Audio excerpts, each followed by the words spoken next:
Crypto sucks right now, the statement coming from Mason, but one day it won't suck again. And that's when all of you who continue to pay attention will have made big money. I know, I feel like sentiment has been so low, the lowest it's been in a very long time for the longest period, I think, too. Down here, XRP Gold God saying, sucks, this is glorious. Buy like it's out of style, and in 1 to 4 years, we will be laughing that we bought this low. Well, if you invested in the right ones, that is no meme coin garbage. Maximilian Briel here saying everyone wishes they bought when it sucked. Exactly. This is exactly what I tell people in my real life. When nobody's talking about cryptocurrency, this is the best time to buy. We've got extreme fear up slightly, but guys, still in extreme fear, still in the red zone here at 12. We've got the average crypto RSI as well at 44.81, so slightly under the halfway point here. Oversold territory. Market cap is up just by a little bit. We haven't seen the kind of money that we need to see enter the market yet in order to see those exorbitant gains. Over the last 1 hour, it's a bit of a mixed bag. Nothing up too much, nothing down too much. Same thing even with the 24 hour. And, when we just take a look at the overall trend, even the 7-day, even though we're green over the last 7 days, most cryptocurrencies are still fairly flat. I mean, some are up by 6, 7, 8, 9%, give or take. But generally speaking, over the last week or so, we haven't really seen too much in terms of crypto movement. Now, Chad Steingraber bringing us this. Not a single bull market indicator has triggered for crypto still. This is when you build a base. So this is before everything goes up. This is a great list. I got to say, I suggest you guys bookmark this one. And I don't usually say that. It's rare that I say that. I will link this tweet in the description of the video. Bull market peak indicators sell at the top. So when they're in green, it suggests that you should hold 100%. And when it's in red, it suggests you sell. So hold 0%. And guys, at this point, all these indicators are essentially pointing to holding onto your cryptocurrency market is still very low. Not going to go over all these indicators, but I wish I kind of knew where this was from. I'm sure I can probably find out. A great little cheat sheet here, though, I got to say. I mean, some of these indicators include the Bitcoin Bubble Index, the MVRV Z-score, days of ETF net outflows, and I'm not going in any particular order here. Bitcoin dominance, of course, that's a big one. Bitcoin macro oscillator, MicroStrategy's average Bitcoin cost as well. So a lot of interesting tools there. I'm going to see if I can find where we can get that chart. Maybe I'll message Chad and ask him. So this translates to crypto prices are staying relatively stagnant here. XRP trading in and around $1.41.7. Up by a little bit since yesterday, but it's just really been moving up and down, up and down. We saw it go below $1.40 yesterday, so back in the $1.30 range, and now it's back up above $1.40. But generally speaking, we've just seen it trading sideways. No surprise here, considering Bitcoin is doing the same thing. If I bring up the Bitcoin chart, you guys can see Bitcoin is also trading sideways at the moment. So, ups and downs, ups and downs. Now we're on a slight move up. Compare that to XRP. And what do we have? Ups and downs, now on a slight move up. So for those of you guys saying XRP is not following Bitcoin, you are wrong. It's just not following to the same percentage gains and losses, but essentially the trend is following Bitcoin. For more info update coming out of Washington yesterday, Bank XRP posting this today. Ripple is at the White House, who is meeting with Coinbase and A16Z, which is Andreessen Horowitz. No yield on idle balances, so Bank XRP giving us a bit of the skivvy here, but activity rewards in play plus tough anti-evasion rules. So generally speaking, these were the topics of conversation there. Brad Garlinghouse did make it on Fox Business. Mornings with Maria. Breaking. Ripple CEO says Clarity Act was stalled because of Coinbase and reveals Goldman Sachs CEO is now backing the bill. Interesting. There are a few things that Brad said here. This section is broken up into a few clips. Listen to this. What did you make of the Clarity Act getting stalled? Because partly you had the folks at Coinbase saying, look, we don't like the language here when it comes to the rewards. Is that the only or main sticking point here? What else needs to be done to get that legislation back on track? So it is definitely the main sticking point. And I think you saw the vast majority of the crypto industry kind of leaning in and saying, hey, while this may not be perfect, this is a major step forward and we need that clarity. I do think the way I think about it as you back up, we need a level playing field for both sides. You've seen the CEO of Goldman Sachs, David Solomon, come out and kind of as an advocate for the Clarity Act. because Goldman Sachs wants that same level playing field to compete with potentially crypto companies.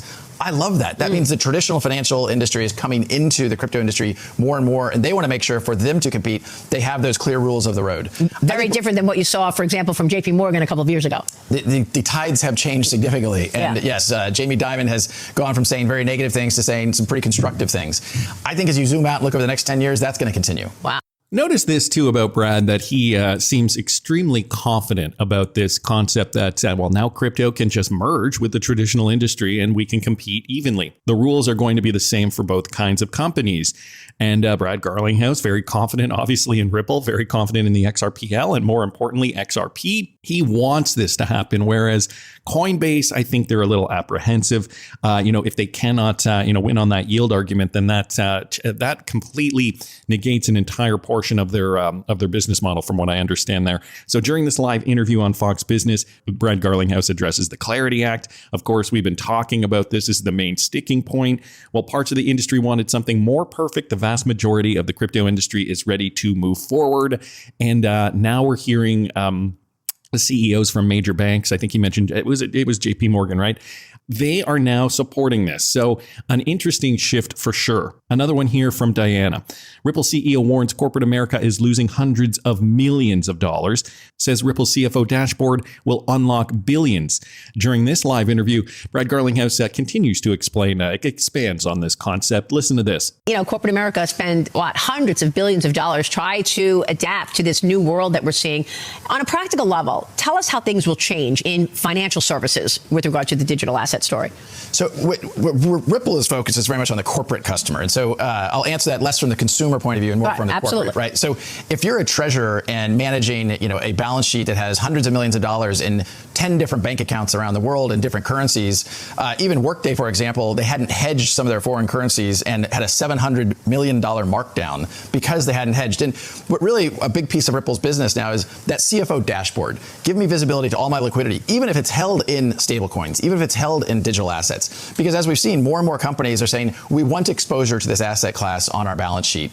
And so seeing that all in one place, being able to manage payments, being able to hedge risk, understanding liquidity, getting yield, because a lot of these, it's interesting, we see that portfolio and hundreds of billions of dollars are sitting dormant in, a 10 basis point yield account that could do much better. So there you guys have it. Brad Garlinghouse just expanding on, how you can make money with DeFi and how, this is going to really compete against the banks. So when is this crypto market structure bill going to finally be signed into law? Crypto's Russ posting this. White House sets a March 1st deadline on the crypto market structure bill. So Washington just put a hard timeline, on the stalled crypto market reform talks.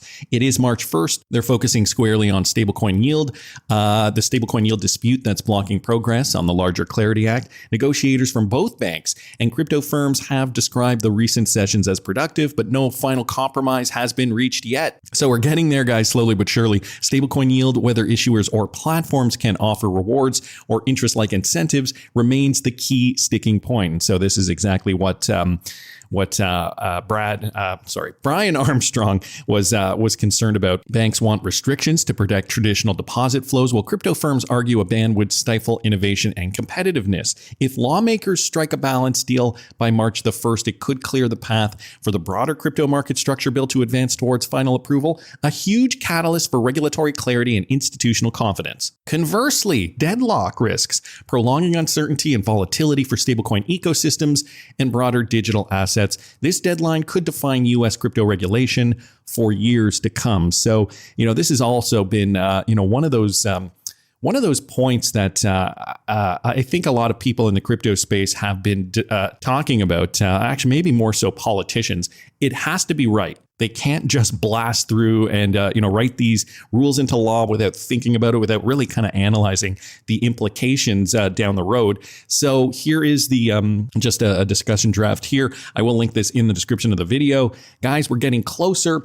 Here's a statement from the Blockchain Association. The following statement is attributed to Blockchain Association CEO Summer Mersinger following today's White House meeting. So here it is. Today's meeting at the White House was a constructive step forward in resolving outstanding issues related to stablecoin rewards and keeping market structure legislation on track. I want to thank Patrick Witt and his team, Harry Jung and Nick Elliott and the administration for championing this issue and for convening industry and banking stakeholders to work through these complex but important issues. Today's meeting reflects serious engagement and a shared commitment to getting this right. So there you guys go. Getting it right is the most important thing. And once we do get it right, guys, cryptocurrency prices are likely going to see a bit of a FOMO bump. And so, when we just take a look at where we are today versus where we were before, it's interesting to see how these trends are shaping up. This could fall into, if we get another negative news narrative, we could see despair, and this could go further down. There's no doubt about that.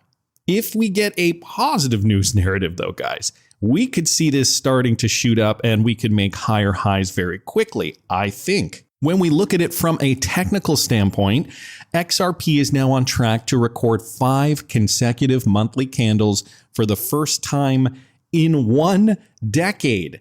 So XRP has been around for a long time. 2016, I was not into cryptocurrency in 2016 personally, but I can see the charts and I know what they're alluding to here. This one courtesy of Michael Branch. So he posted this. This is an article from the Crypto Basic. Essentially what they're saying here, XRP now on track to record 5 consecutive monthly candlesticks for the first time in a decade and 5 consecutive red candlesticks. Okay, it's very important to note that. The crypto market has not fared well since the fourth quarter of 2025, as we all know. Altcoins have seen the biggest impact, but sometimes that's good. Sometimes it's good when they're oversold because it builds up demand down the road. However, what stands out is how consistent the declines have been. For context, XRP has recorded 4 consecutive monthly losing candlesticks. Make that 5 actually. There you go. And now they're on track to record the 5th.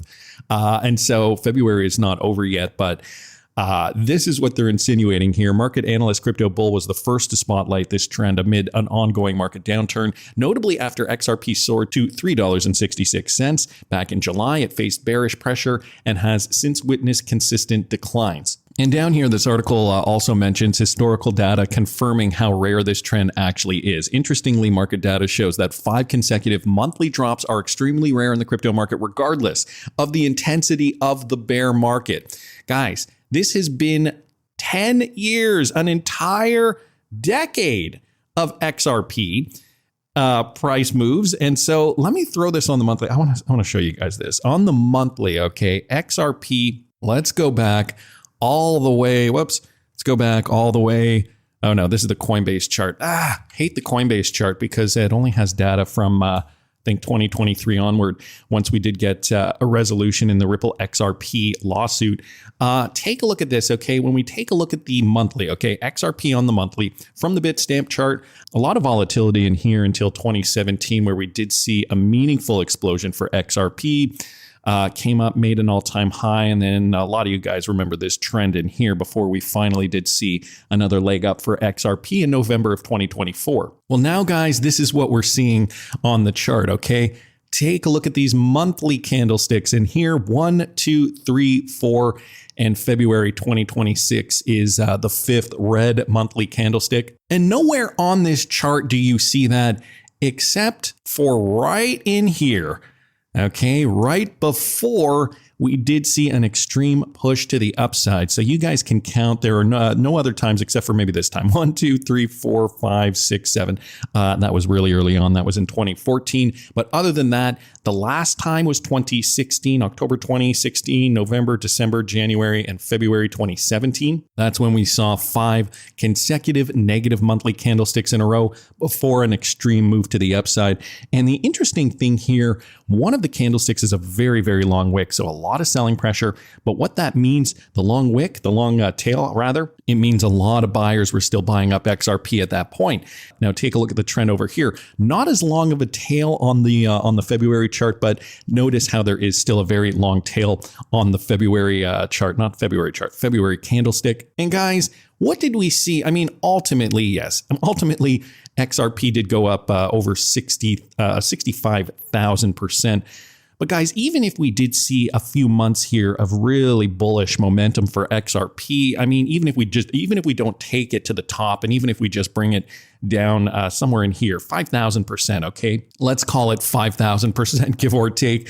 That would be an extreme move for XRP. We're going to take it to the tops of bodies there. 500%. So let's take it from the bottom. And let's, I mean, just as a for instance, I'm not saying this is going to happen, but, this is an interesting metric, something that, we do have to take into consideration. A 5,000% increase would bring XRP to over $57 per coin, $57.55. So if we are to assume that, the same kind of trend is going to play out on the monthly chart, again, this is the first time we're seeing 5 consecutive negative months in a row. There can only be so much downward pressure before we see a reversal. That's just my opinion. If you guys want to hear more opinions, though, on where I'm going to be buying the dip,